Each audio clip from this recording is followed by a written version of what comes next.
Hi everyone, this is Kristen Ayers for week 1 discussion number 2 in WEL440. In this, we were asked to discuss different things about self-directed action research projects.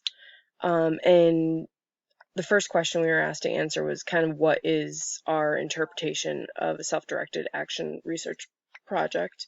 For me, really, it's finding a need and kind of rolling with it. The TED Talks that we watched talked about the sleeping bags and the need for homeless people to not only have a jacket, but for that to convert into a sleeping bag, which, of course, not knowing the elements is useful. Need being one of the the three elements that I think you really need in a successful research project. Passion being another one. It really needs to be something you're passionate about. It takes a lot of work, of course, asking for money or asking for help. And if you're not passionate about what you're doing, that makes it really hard to ask for those things.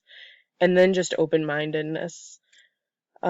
Judith's WEL project, she started doing a project teaching middle school children how to save money for things in middle school.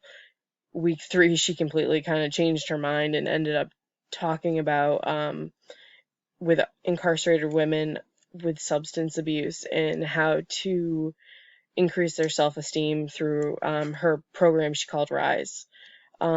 Within that, she, did different workshops and helped improve the self-esteem of inmates.